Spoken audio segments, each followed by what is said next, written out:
it was later on that God would reveal to me that everything that I had lived for, everything that I was pursuing, had no substance, had no weight, had nothing of any value. And yet it was Jesus, it was all that I needed. And I remember sitting there in that living room realizing that this was going to be the day that I give my life and nothing's going to be the same after this. Well, hey everybody, my name is Rolando Pisia. I go to International City Church. I'm actually one of the pastors there. My official role is a community outreach pastor. And based out in Newmarket in Brisbane. Prior to meeting God personally, I grew up in a Methodist church, going to church every Sunday and things like that. My mum and dad were leaders of our church at the time. We grew up in a Samoan Methodist church. Church was always something that we did as a family. But growing up, a relationship with God was never something that was emphasized. It was more just attendance, just keeping your parents happy. And so, growing up in New Zealand, that was pretty much how we grew up. But coming to Australia, life's changed for me. I was introduced to the nightlife, and at the time I started learning how to DJ, and I had formed a vision for my life, which was to be an international DJ and travel the world and live that whole lifestyle and things like that. And so I started to pursue that, and I eventually became a resident DJ at one of the biggest R&B nightclubs in Brisbane. I dove headfirst into that lifestyle, caught up in the drugs and the alcohol and the womanizing and things like that. And so that was something that I pursued, and that lifestyle was something that I enjoyed. And then my brother at the time, he moved back to New Zealand, and he ended up giving his life to Christ. And so he had a life-changing encounter, and he would send us messages about what God was doing in his life. And at the time, I had no interest whatsoever. My best friend, or one of my best friends, was getting married back in New Zealand, and he had asked me to come back and be his best man. And so the plan was I would go back to New Zealand, and at the same time I would come back with my brother back to Brisbane. He was going to move back to Brisbane, so that was the plan. So my intentions was to try to avoid my brother at all costs, because I knew he was going to try to convert me. But prior to going back to New Zealand, I felt like I had fallen into a pretty dark place personally. Like I had fallen into a real addiction to marijuana, to alcoholism, to drinking alcohol. I just wasn't sober. I was always on some form of substance. And I knew that I was heading down a pretty dark place, and I would often think about my brother. But at the time, I was just so caught up in the lifestyle that I didn't want to think too much about my brother, because I was caught up in what others would think that it was success. One of the first things that I noticed when I met my brother at the airport, that his countenance was just totally different. And I knew something had changed in him. And as much as I wanted to understand and know, I just tried to avoid the conversations whatsoever. On the weekend of the wedding, I ended up basically being left in the city somewhere. I was so drunk, I was so high. Everyone left me, basically. And I just asked a stranger to take me home, and basically went home. And it was in that morning, the Sunday morning, that my brother turned up to the house that I was staying at. Basically begged me to come to church with him. And I said, look, yeah, okay. Because I was scheduled to leave a few days. We were both scheduled to leave a few days after that anyway.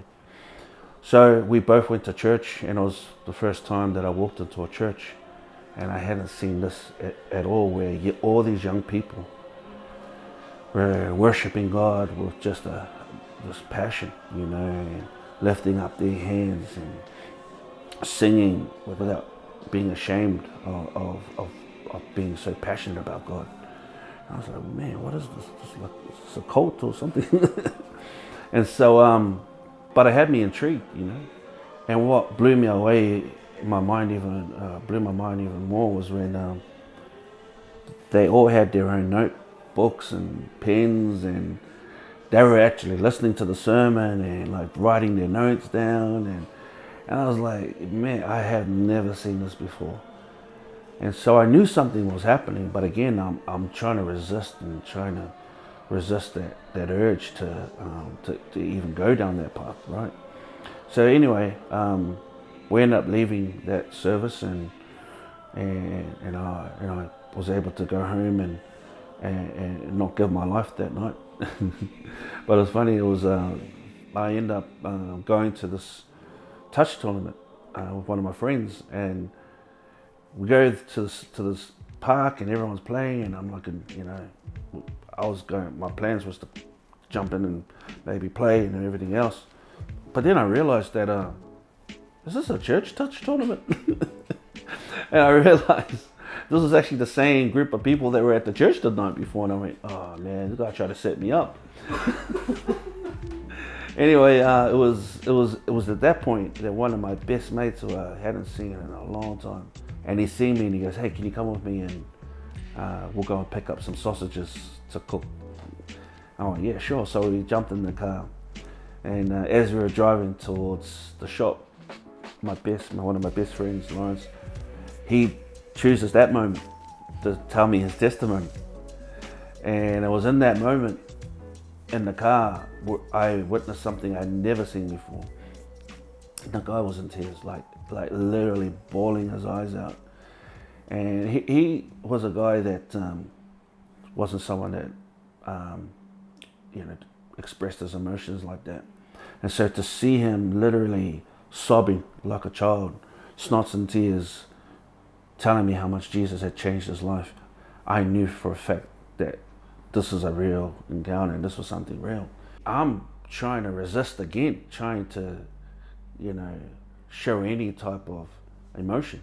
So he's crying and I'm just looking at him like he's weird, Anyway, we walk out of that car and I'm like, I just wanted to distance myself from him like straight away, because it was, as much as I was trying to put on a hard front, it was actually having an effect on me.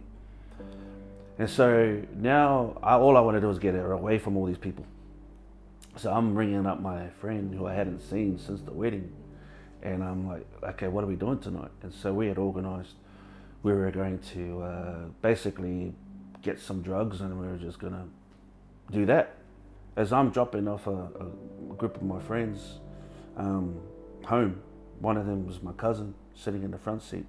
It was at this moment that something totally out of the ordinary happened to me, and it was something that literally changed my life. As we were driving, the best way to describe it was, it felt like someone or something had reached into my chest and basically was holding my heart in their hands and squeezing it.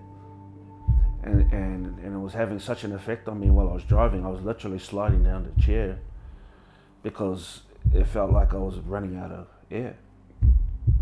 And my cousin next to me was looking at me, and it was like nothing was happening. And he was talking to me and things like that. And I was like thinking to myself, I can't believe this guy can't see all of this. And so I'm struggling to breathe. I'm struggling to understand what was going on. And out of nowhere, my cousin starts preaching to me. And he's not the type, right? He's now going, man, you should go back to church, man. You should start getting your life right with Christ. And I'm like, what are you going on about, man? You're not that type of person, But it made my condition worse. And it felt like, man, something wasn't right. Anyway, by the time we get to his place, he convinced me to stay. He goes, look, you're not right. You probably need to stay here. And I'm like, all right. So we end up going into the house. And this is in South Auckland, in New Zealand. This is in Mangele.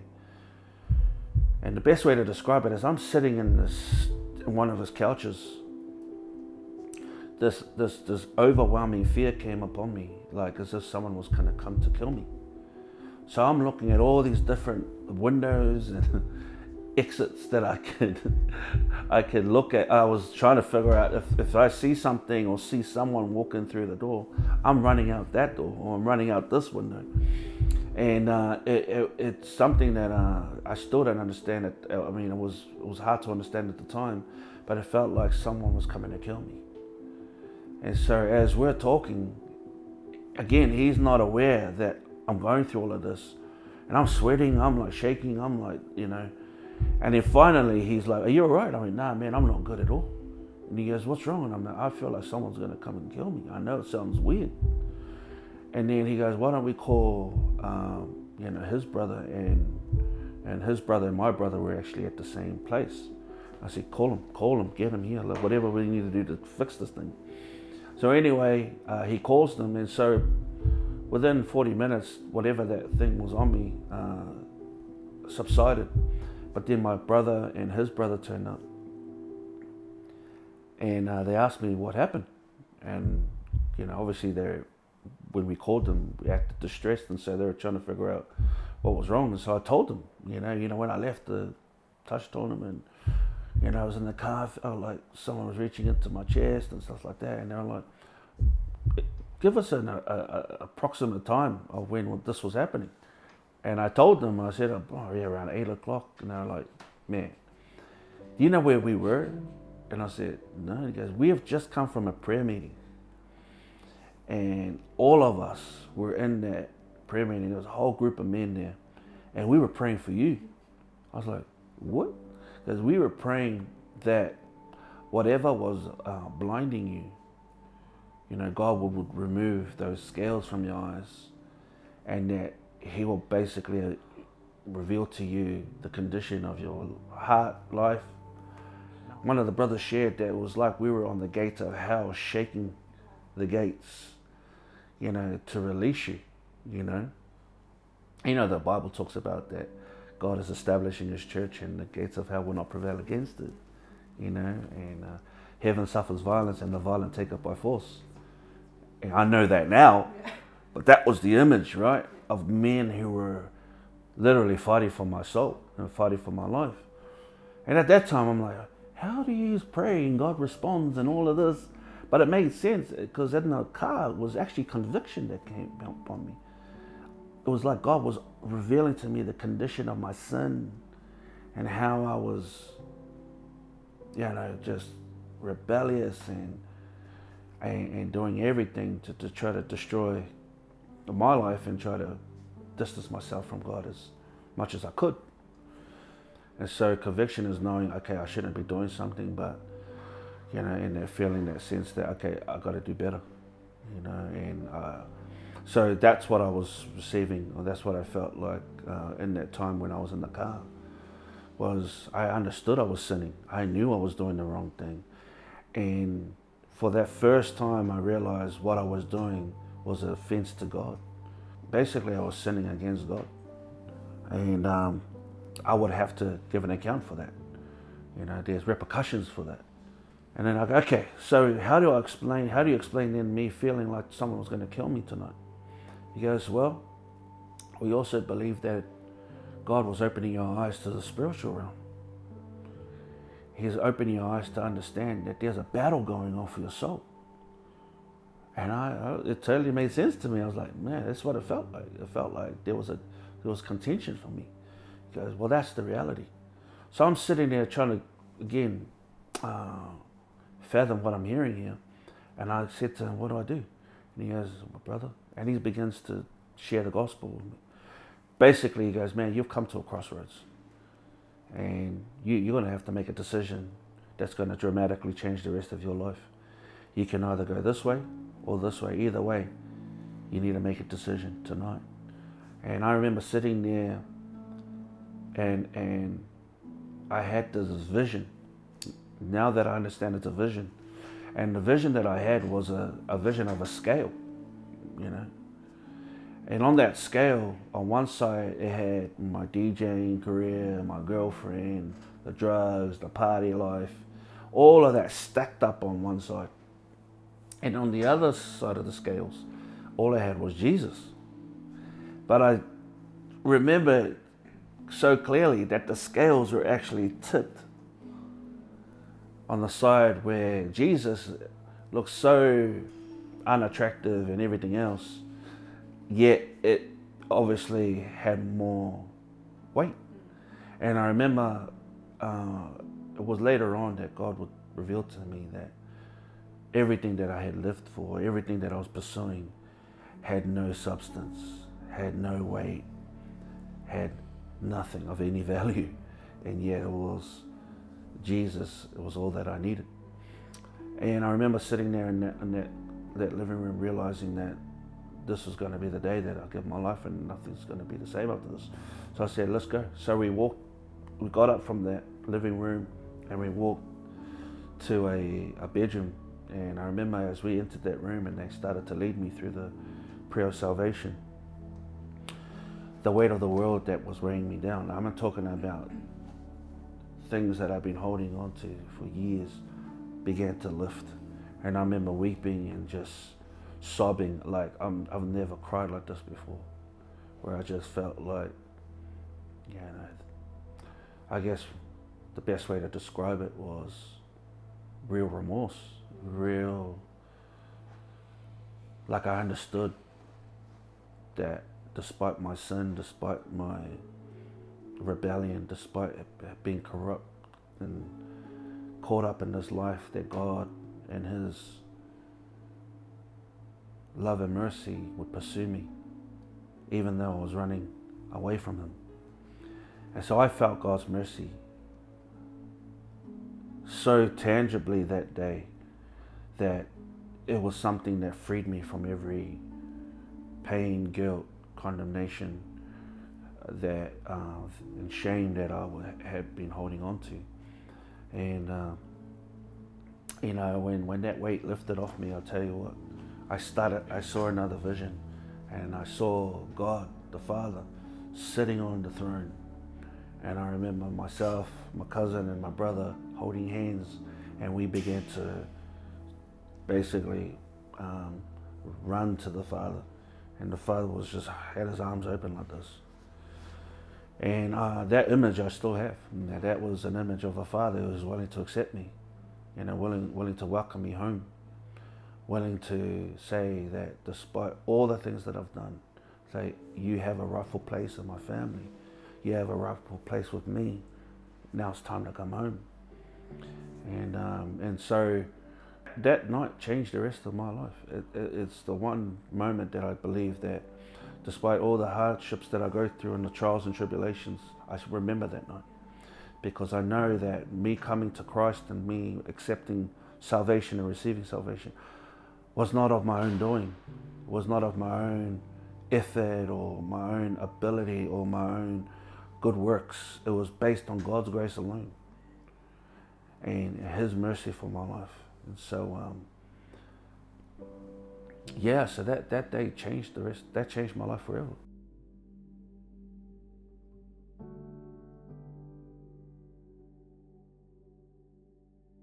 From that moment on, because God began to remind me of all these prophetic words that hadn't come to pass yet. He'd be revealing, son, I haven't done that yet. Son, I haven't done that yet. Son, I haven't done that yet. So I knew, I was like, okay, cool. So I'm going to survive this thing. All right, great. So I knew coming out of that moment that I was going to survive, and more importantly, God hadn't finished with me in terms of the purpose that He had for my life.